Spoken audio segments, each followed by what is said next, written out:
in front of a movie that people like for a change. Welcome to the Q&A portion of the evening. Before we head anywhere, man, just one more round of applause for Mandy. Fuck. Woo!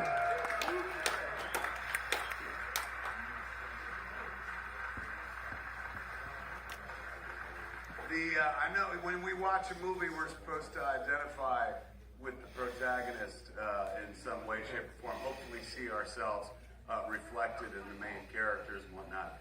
I wish I could tell you that as I watched that movie, I identified, with Nick Cage's character, but I'll be honest with you, it's very telling that I identified more with Linus Roach's character because I too would offer to suck somebody's dick to save my life. So movie was right up my alley, man. Y'all got to watch it in this wonderful theater. I got to watch the last half hour with you, but I had seen the movie earlier. They let me watch it. I had it on my laptop and stuff. So I took it to, of all places, I was like, you know what? I'm going to watch this movie while I eat lunch at Veggie Grill. And about an hour into shit, man, people started coming over and be like, something wrong with Beyond Burger? And I was like, no, it's this fucking movie right here, this movie. I loved this movie to death, man. I was just telling Panos, it was like, it was made for me to some degree, man. This is my kind of flick. This reminds me of the kind of flick that made me want to be a filmmaker in the first place. Not because I was like, I could do something like that. I couldn't. This is masterful fucking filmmaking that we just saw. But it's the kind of movie that inspires. Yeah, it absolutely is. And it's no surprise that it came from a guy who did another fucked up movie that I absolutely adore and stuff. So we've got the director and two of the cast here tonight, and we're going to sit around and talk to them and whatnot, get to know them and find out how this happened. Let's bring them out one by one, ladies and gentlemen. The man responsible for what you just saw. The guy, because of whom you're going to lose a little bit of sleep tonight or somewhere over the course of the next week, man. Give it up for Panos Cosmatos.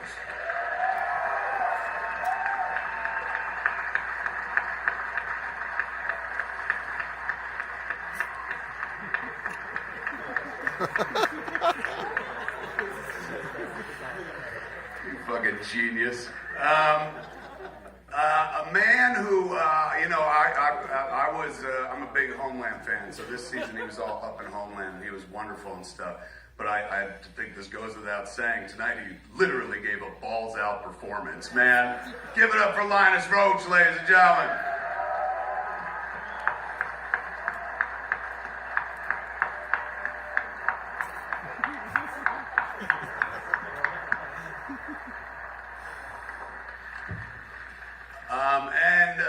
If I got a Mount Rushmore of actors, man, this guy is definitely one of the faces on it, one of my favorite actors. Anything I know about acting that I took into filmmaking, I learned from watching him as a young age, at a young age, watching movies he was in, watching him always swing for the fences, although I think Linus might have stolen that bat for this movie tonight. Give it up for the one, the only Nicolas Cage. Woo!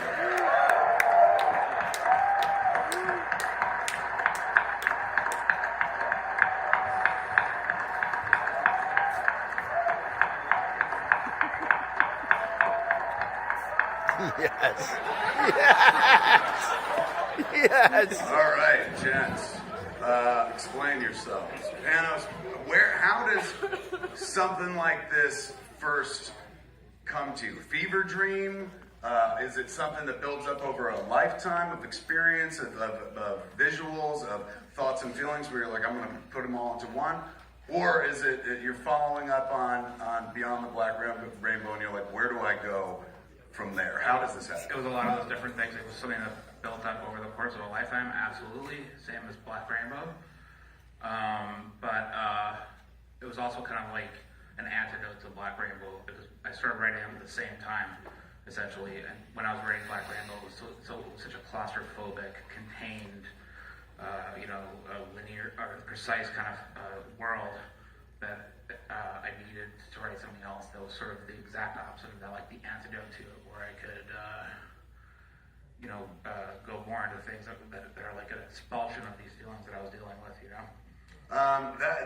When I sit there and watch this flick, number one, I'm ashamed to also call myself a filmmaker, because I'm like, that's fucking filmmaking.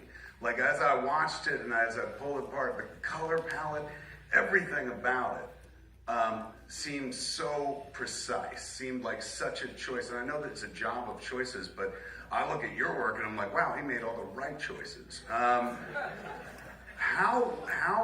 do you communicate something like this? Like, we got to see it, so we're like, oh, fuck. How do you communicate something like this to people when it doesn't exist? That's a good question. I mean, I think it's because the way that it's created to begin with is like a very iterative process. It's not just like, I'm like, oh, I want to tell a story about a logger who goes on a killing spree to avenge his loved one. It's like, I love... Wait, is that what that was about? No. It's like, I love revenge movies, and I'm interested by how they make me feel. And so I'm going to start writing a revenge movie, and then I just start building like a catalog of images and songs and thoughts, and you know, and it starts to build that way, like this weird iterative kind of like almost more like kind of like mashing a sculpture together from pieces of clay and weird things you find, instead of sort of starting from the thought of, I'm going to tell a story, and then sitting down at the typewriter and writing. It's a very iterative, it's a very visually and sonically based process that sort of evolves over time. That sounds like art. Let me ask you this, man. When you have a script for Mandy, is it, well, I guess I should ask them more than you, but is it evident on the page, like what we saw? When you guys both first saw the script, were you like, oh, I got it down cold? Or did you have to have it explained to you, or like, this is the vision? We'll start with you, man. To be frank, I didn't get it. First time I read it, I was like, I have no frame of reference for this. I don't know what it is. You were Chronicles of Riddick. But true, guilty as charged. Yeah. So I should have known, but I didn't. But then I went and watched Black Rainbow, Beyond the Black Rainbow, and when I went back to the script, I was seeing it through the lens, like you said, of a master filmmaker. And so I started to see it differently, and I started to feel the sort of the consciousness within it, the dreamlike state. And then I talked to Panos, and then the whole thing came together for me. I had seen Beyond the Black Rainbow, and I really have to thank, first of all, Elijah Wood for this, because he's the one who put it together. Woo! We were doing a picture in Nevada called The Trust, and quickly bonded over our mutual enthusiasm over horror films. My take on it was more of an appreciation of the earlier, more archaic horror films from the Hammer collection, but he was more contemporary. And he asked me, have you seen Beyond the Black Rainbow? And I said, yes, it's been a while. He says, well, I have a script that I think you should read called Mandy. And Panos, you should meet him. He wants you to play Jeremiah Sand. And I went out to Vancouver. I was working on another movie called Army of One, and I looked absolutely like Father Tom. I had a long white beard. I was in full Gandalf mode, long white hair. And I sat down with Panos, and he said, I want you to play Jeremiah Sand. And I said, well, why, Panos? And he said, well, I see him sort of as the California Klaus Kinski. And I said, well, I am the California Klaus Kinski. But I want to play Red. I don't want to play Jeremiah Sand. And then, so there was kind of a bit of a stall. I said, well, this is a movie about youth versus age, and I was still looking like Kronos or Saturn or whomever. And I knew it wasn't really going to gel, but then he said something that really fascinated me. He went into a tale about how when he was a child, he liked to watch action figures melt from some sort of heat. I don't know if it was sunlight or some sort of a Bic light or whatever it was. He liked to watch their faces melting, and I said, I think this guy and I could really make a great movie together. And indeed, my face does melt in that movie, so we're back at it. So I knew then that whatever I read in Mandy was even more well enforced by Panos' comment about melting faces.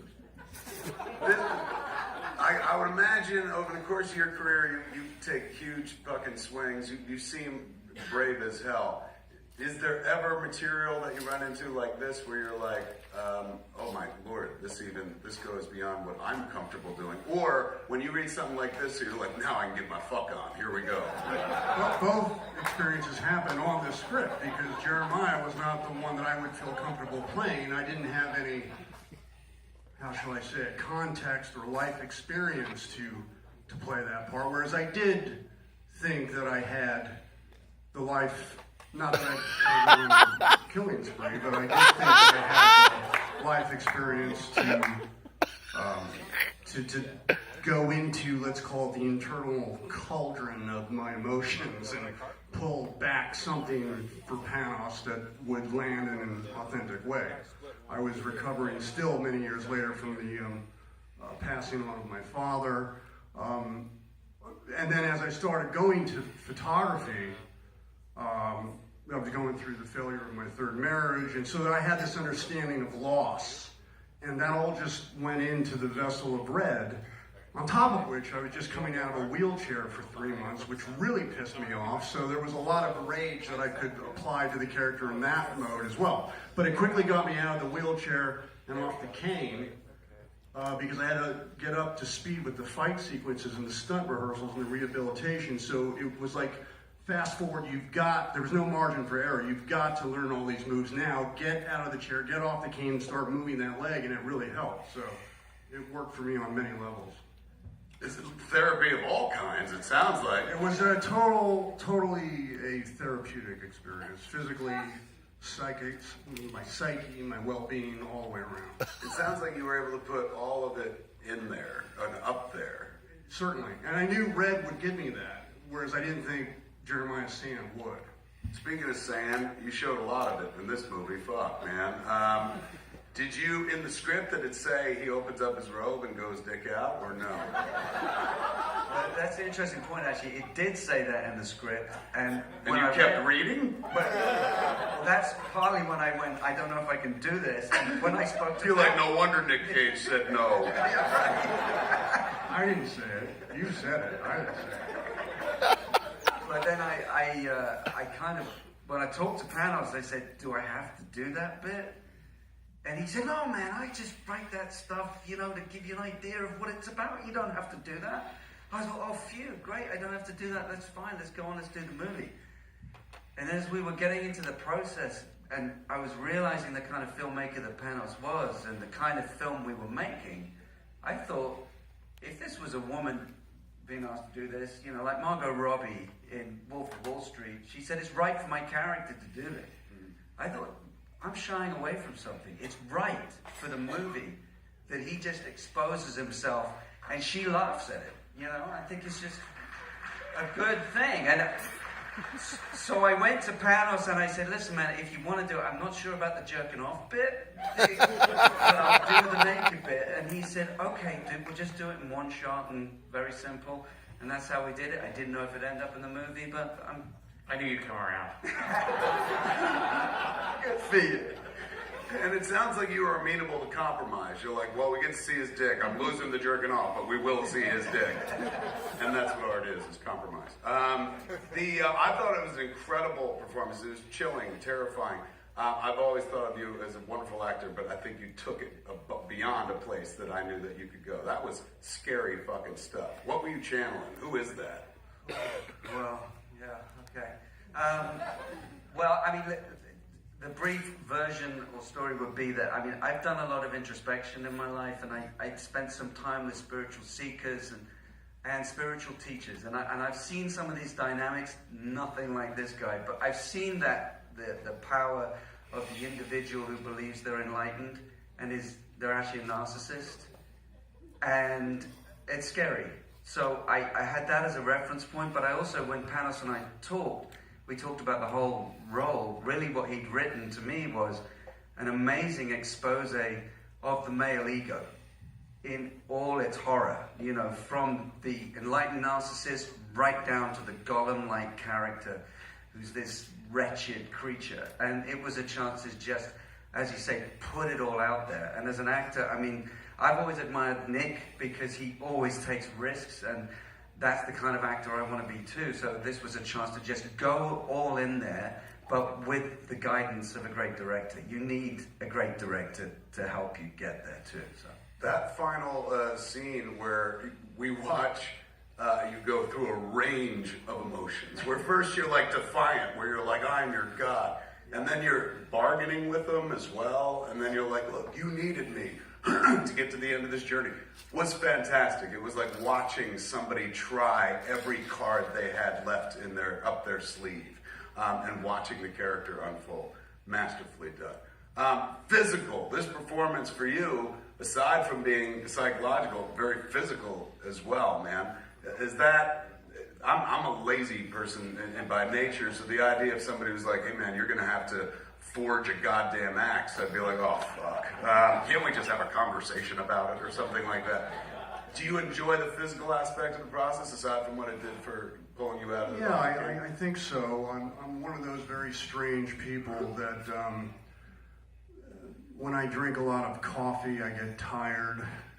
I don't get wired. I want to go to bed. And it relaxes me. And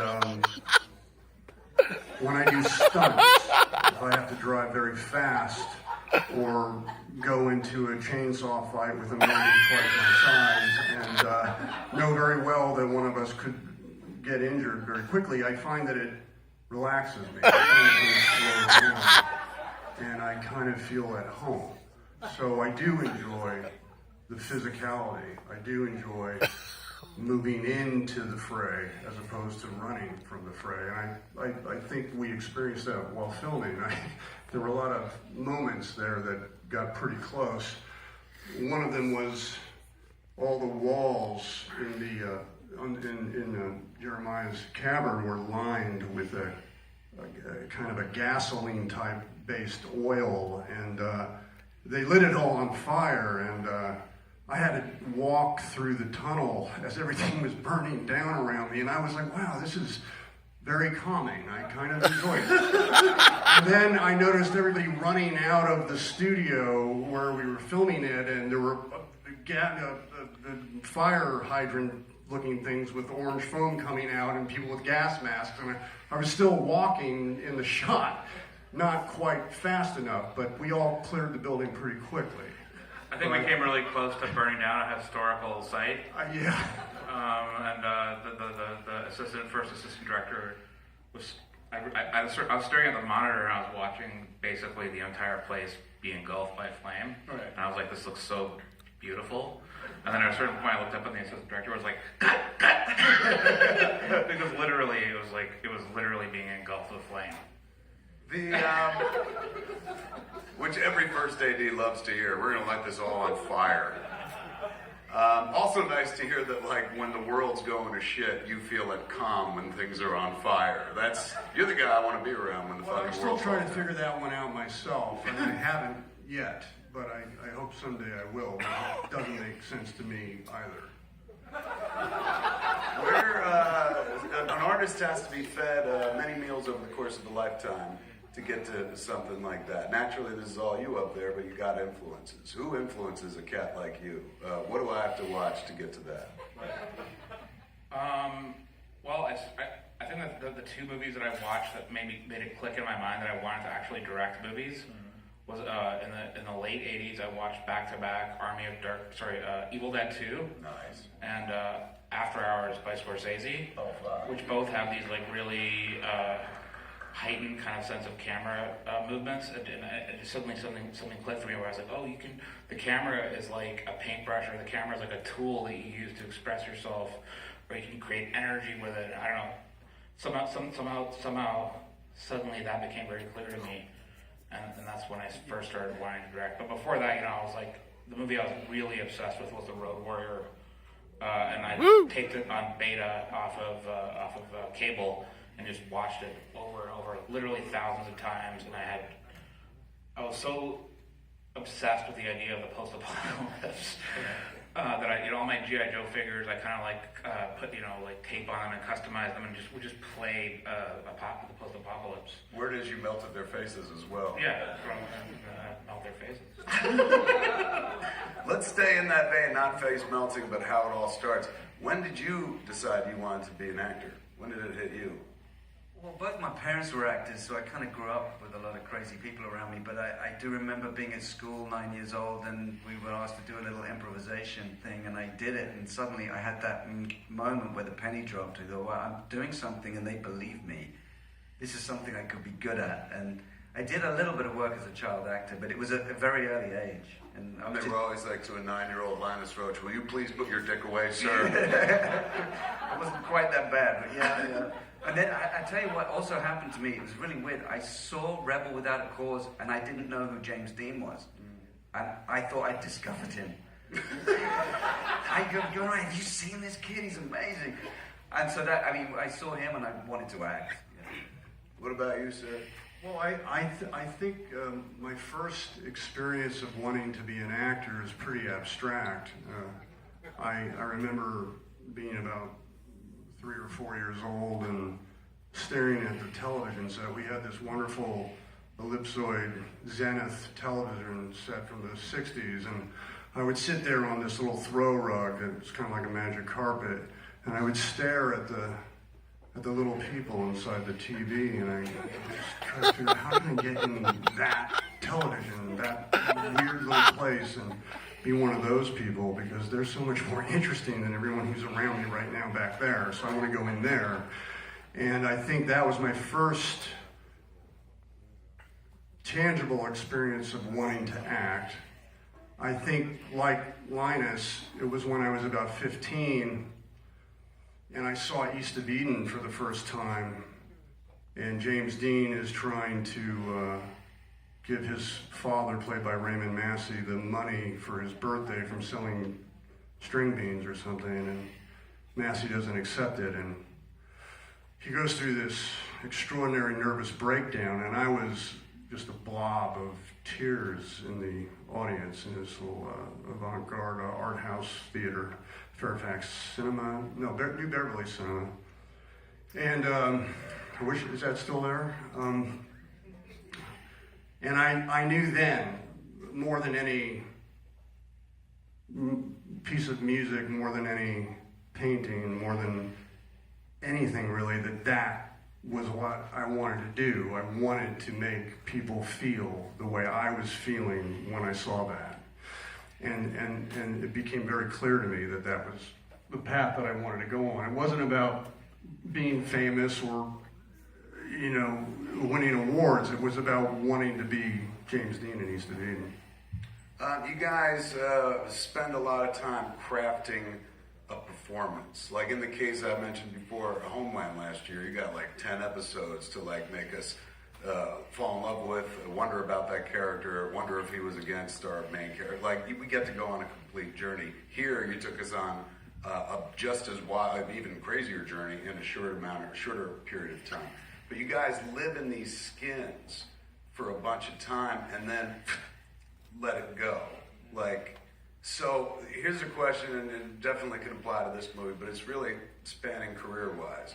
Is there any character that you've ever played that you were like, man, I'd love to play that character again? Not necessarily in a sequel or something like that, but just like the chance to inhabit the skin of a unique performance all over again. Either one of you can go. I can't say so. I don't think so. I think when you're done, you're done. I try to be.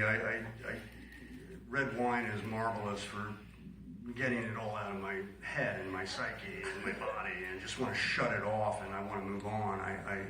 I feel like when you see a picture that you've worked on, you give birth to it and you celebrate it because you've worked so closely with all these people that you collaborate with, and it's important to witness it. But then afterwards, I don't want to look back. I want to move forward. And in this age of sequels and such, it's probably not wise to think that way. But I genuinely prefer to see what's moving forward and not repeating myself. Yeah, I think that's true. It's the same for me, but when you said it, suddenly there was one role. I played Robert Kennedy once, and that just felt like you're just stepping into an individual who was so extraordinary that you couldn't do enough research. You're never going to touch who that person really is. I felt like, even though I'd made the movie, I kind of wanted to do it again and go into another dimension of him, because I fell in love with him as a person.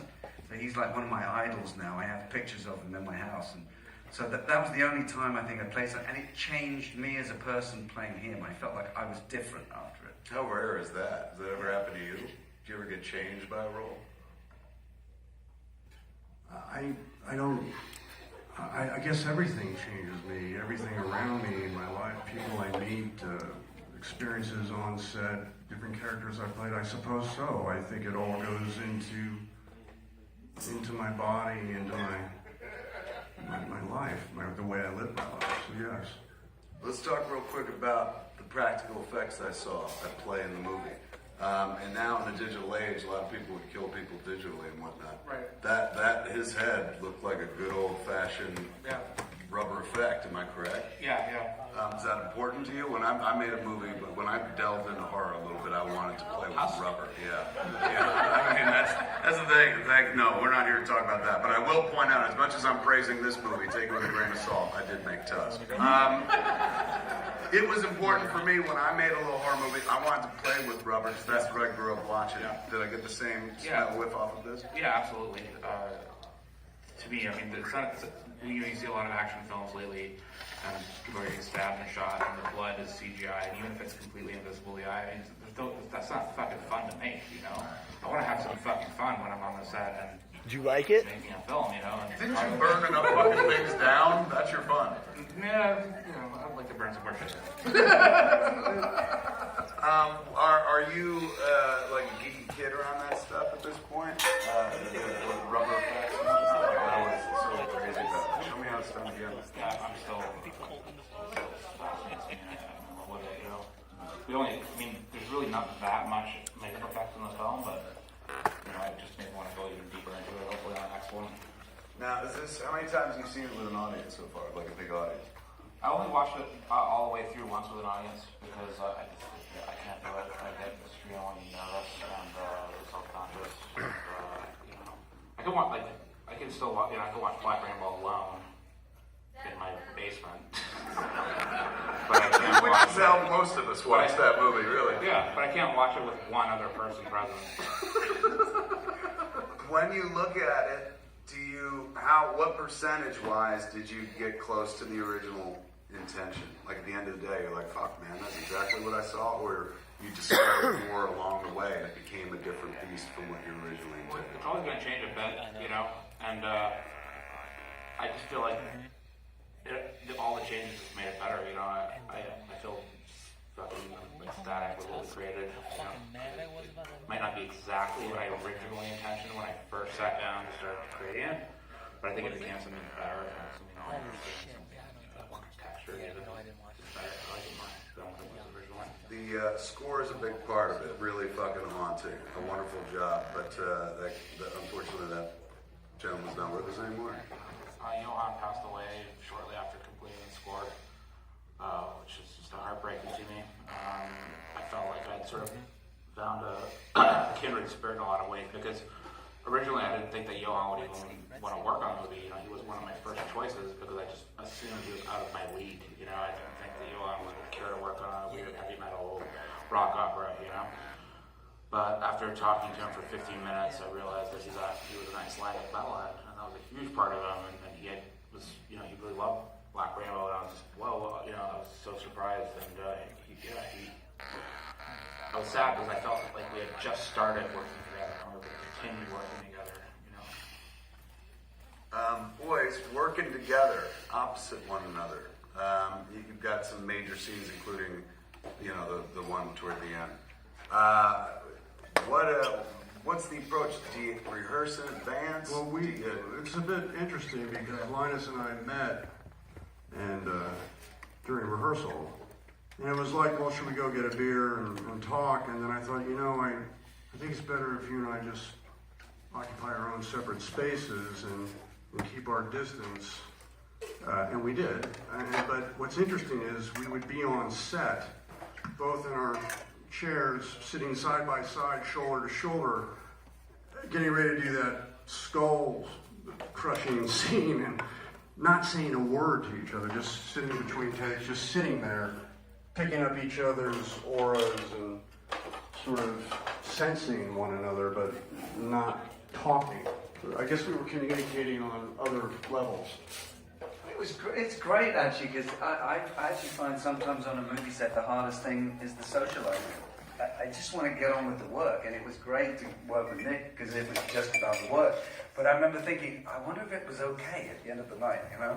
And so I just turned to Nick and I went, and he went, Yeah, when we were done, I was blown away by what Linus did, and I was thrilled that I didn't play his part. You know, I'm glad it worked out the way it did because he's so extraordinary in the movie. I don't think anyone else could have ever got there the way he did. by the way, if you have any more parts you're going to turn down, you know. I am Because you available. can do it. He can be anything. I know he can. You guys have covered a lot of grounds in your careers. Is there, for actors, like a role that you're like, man, before I leave this world, that's what I would like to play? What's the dream role?